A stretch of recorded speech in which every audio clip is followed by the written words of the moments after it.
sometimes you might not feel quite right and you think, oh, I know exactly what's wrong with me and I know exactly what I need for treatment. Well, unless you're a doctor and a pharmacist, probably a better idea to leave it to professionals. Such is the case with today's focus. Yeah, Christie Woodruff is back with us today, one of our great experts here on the morning show from Northeast Georgia Urological Associates. Christie, hope you're doing well today.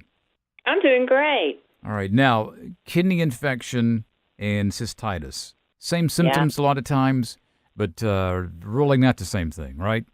True. Same but different. A urinary tract infection, everybody assumes, oh, I've got this. I know exactly what's wrong. So they'll come in the office and they'll say, okay, I know what I have, so I just need some antibiotics and I'll be good. Unfortunately, sometimes it's not that simple. There is a diagnosis called cystitis, and it mimics pretty much every symptom that you would have with a urinary tract infection. The problem is it doesn't respond to the normal medicines, and especially to an antibiotic, because it's not an infection. What is it exactly then? Okay, the way I explain it to the patients that seem to make sense is think about when you were a little kid and you fell down and you scraped your knee and took all the skin off of it. You didn't want anything to touch it, including your bath water. Cystitis is like that on the inside lining of your bladder. It's an inflammation, not an infection. So therefore, a lot of times patients will be misdiagnosed. It's like, oh, yeah, you probably have one. Let me just give you an antibiotic. But you don't get better.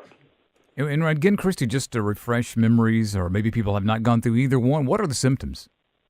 Okay. You can have pelvic or bladder pain, frequency of urination, urgency, a lot of pain when you urinate. You may even see blood in your urine. Pain will also get worse with sexual activity. And the phrase I hear a lot of times, and it's really, really sad, is, oh, it feels like razor blades are cutting my insides apart.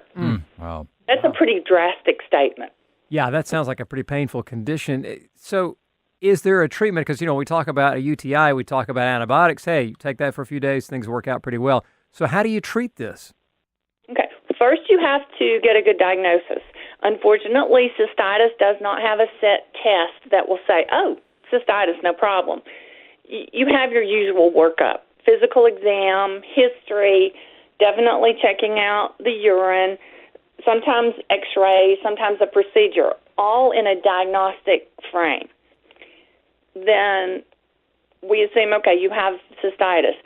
Your next challenge is going to be finding a provider that will treat it.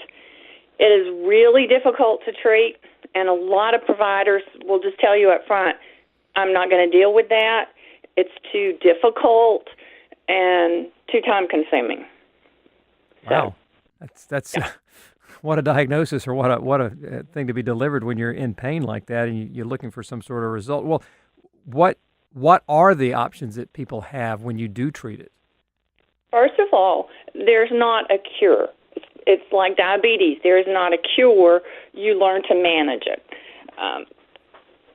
Amazingly enough, the very first line of treatment is what we often call the IC diet. You are going to systematically go through a diet that finds food triggers that make you worse. For example, if you've always heard, if you have a urinary tract infection, you really need to drink the cranberry juice. Yeah. Well, if you have cystitis, you definitely don't want to drink the cranberry juice, because think of it, you're just pouring acid on that open wound there. So we sit down and we talk about it. Other things that may trigger, not everybody is the same, things like coffee and tea and chocolate,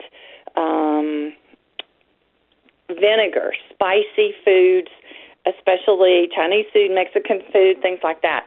So it's a systematic approach. You may get through this diet, which will take you several months if you do it correctly, and there's 2 triggers. But if you leave those 2 triggers off, you're pretty much okay. Well, so that's the first thing you do. Okay. And then after that, we throw everything, including the kitchen sink, over-the-counter pain meds, narcotic pain meds, antidepressants, meds specifically for the burning, alternative treatments like biofeedback, acupuncture, stress management, things like that.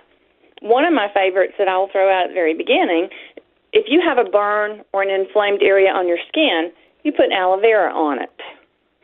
There's actually aloe vera tablets. So I also tackle it from the inside. So you can take aloe vera tablets, which will eventually process and get to your bladder, and often that's helpful too. Christie, I know this, and I'm going to kind of surmise this. If I got any of these symptoms, I'm coming to you first and get that great diagnosis because I don't want to be throwing gasoline on fire here. And I want to make sure that you get, because the pain there, you want this treated, you want it treated fast and get to healing as you can, and then management living with cystitis for sure. And a lot of the patients' will and desire and what they do goes with that. And that's why you want to team up with a great service like Northeast Georgia Urological Associates. How do we get in touch, Christie? We have a website, which is ngurology.com, or our phone number is 770-535-0000. Very good. It's great to have experts like you aboard to help us through this. I had no idea. This is all new information for me here today, and I've learned a lot. Really have. Thank you very much. We'll hope you have a great Wednesday. Thanks for taking part today. We'll talk to you again real soon. Okay, thank you.